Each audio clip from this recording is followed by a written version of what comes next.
Okay, whenever you're ready. Okay.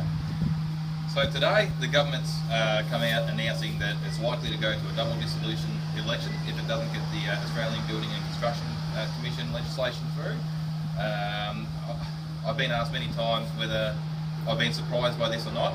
I've become very used to the way this government seems to act in self-interest, and so on that note, I'm not surprised at all. I expected that they'll be looking at all their options, and it looks like they've done their homework. They've been researching the Constitution and how they can best try to rid themselves of a democratic Senate. On that note, no, I'm not surprised. I'm very disappointed. Would this make me vote for the ABCC legislation? No. I said all along, especially when it was last introduced to the Senate in February, that I thought that as it was the previous legislation that's already been introduced to the Senate, it's already been through a committee process, that it should be debated in the committee of the whole in the Senate. I still stand by that position. It needs to go to a vote, a second reading vote. If it ends up in second reading, if it passes at that point, amendments can be discussed. And only then, only once I've actually seen what the bill is going to look like at the very end, will I be able to truthfully and honestly say that this is my view on this bill. I believe amendments need to be discussed in relation to the coercive powers, whether they need to be at the same point as what they are with the Fair Work building and construction that we currently have. And I think that we need to be not only just looking at employees, but we need to be looking at employers as well. Excuse the background noise. We should be looking at employers around sham contracting and Phoenix businesses. These are all issues that need to be discussed under the ABCC legislation. What does this do, though, if there is a double dissolution election? What does it do for your prospects of re-election? No, I stand tall and proud that I've been elected democratically under the system which was in place at the time, and I really, that is a tremendous honour, and I would actually stand and run for re-election again. I believe they've used my name as justification to take the power away from the people, so I will stand and try to use my profile to ensure that the people do have at least some kind of a say into the future. Because of the electoral reform, it is going to make it very hard for minor parties, and the reality is that many of those people who vote for minor parties or have in the past, their vote will exhaust. But the savings provisions that have been put into place ensure that if you accidentally vote one above the line for a major party, they still get to collect that vote. So essentially they get around about 75% of the vote, but they're going to try to make sure they get 100% of the votes. I mean, it's happened pretty early today, but has there been any discussions with the other crossbenchers today? Not as of yet. First and foremost, I thought I'd better try to get my head around what the government's actually presented and how they've gone around it. I've seen a bit of the comment publicly that some of my colleagues have been saying. I haven't spoken directly to them. I will. But again, I won't be encouraging them to vote for or against any legislation that may be upcoming. But all 8 crossbenchers are independent people. We represent different parties. We all have different beliefs. And I think it would be a sad day in Australian democracy if we all folded and voted for the government because they essentially put a gun to our head. Is this a threat, though, do you think? Is it out and out just saying to the crossbenchers, we're going to get rid of you if you don't play by our rules?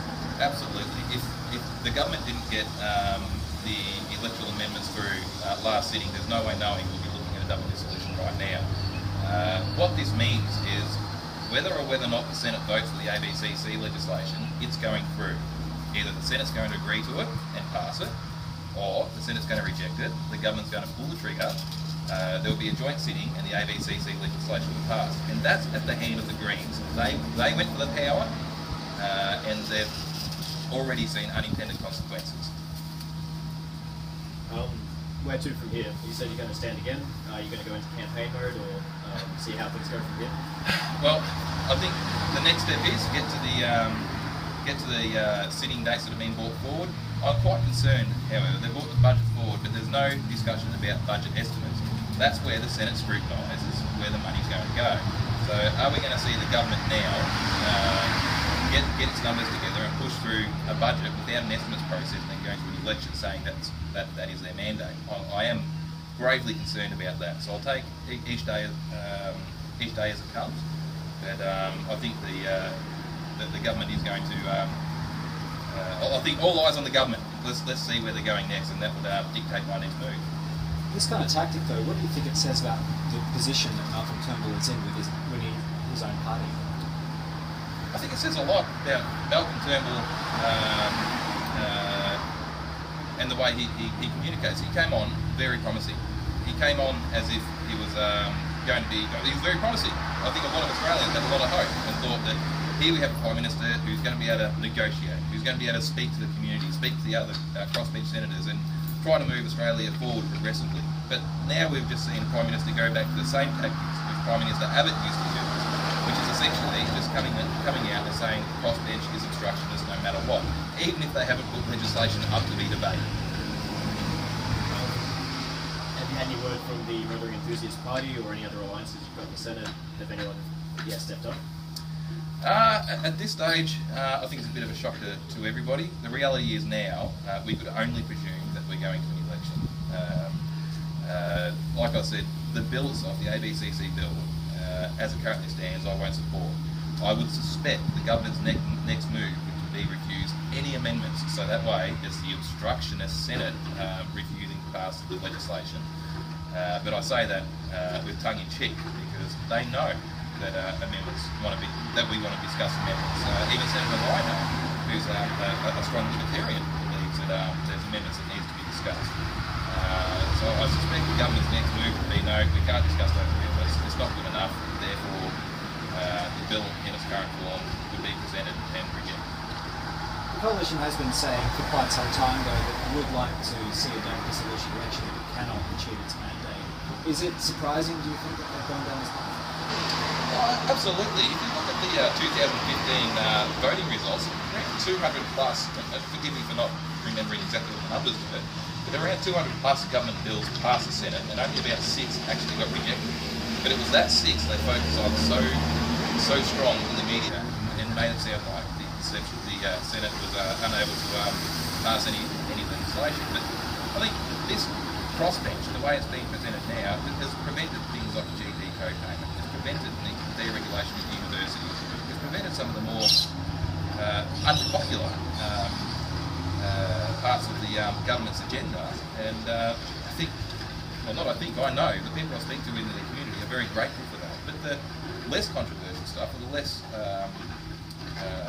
legislation that's targeted at low socio-economic people, it has had support and got passed.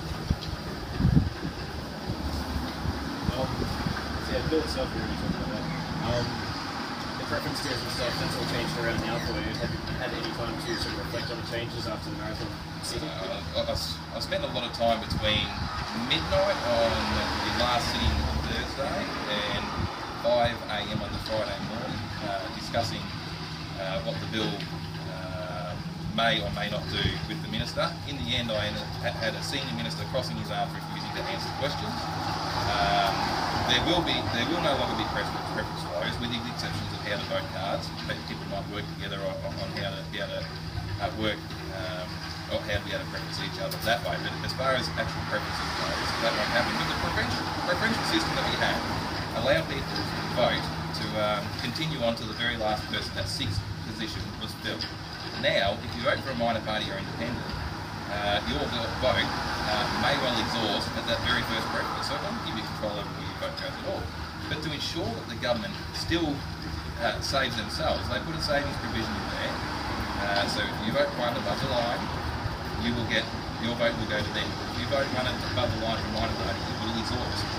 When questioned about this and the rhetoric the government's using, it becomes clear that it's supposed to be a 6 minimum.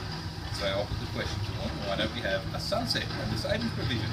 And it was almost all but laughed out of the Senate. If it's supposed to be just a savings provision, if they're so comfortable that AEC is going to be able to educate people on how the new system is going to work in time, I can't see why we wouldn't have a sunset clause in place.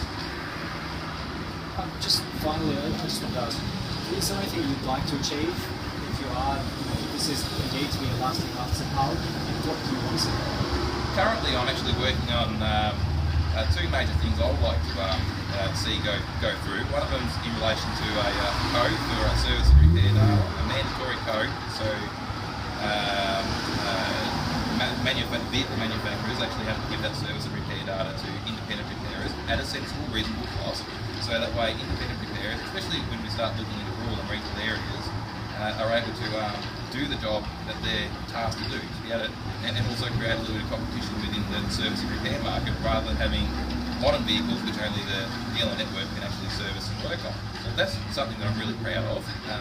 Intended on introducing to Parliament last sitting, that self-interest come above everything else according to the government, and that wasn't able to happen. But also, during the last sitting, amongst all the madness, I was able to introduce a private senator's bill in relation to healthcare card for life for those who are unfortunate enough to get type 1 diabetes. And that's another thing I'd really like to see become law and debated more thoroughly. But as it is now, apparently diversity in the Senate is not a good thing, and the government's doing everything they can to ensure that we're removed. I've just got a couple of questions if you guys want to go. Yes, you've got any views coming up on the budget? You said, yeah, it's going to be more difficult as a Senate to review the changes. It's going to be quite early. Yeah, do you have any views or opinions on the budget coming up? I would like to see what's actually in the budget. My biggest view is I'm very concerned that they're going to present a very rushed budget and then skip the whole Senate estimates process and go to an election, therefore saying that that budget is their mandate. And I think that's very toxic and very dangerous. The Senate's supposed to be the house of review. It's not supposed to be a party's house, otherwise it just becomes a rubber stamp. Diversity always has been and always will be a good thing, and as we're looking at it, I suppose, a green stain in history. The Greens have allowed diversity to be squashed under this deal with the government, and we're already seeing this happen.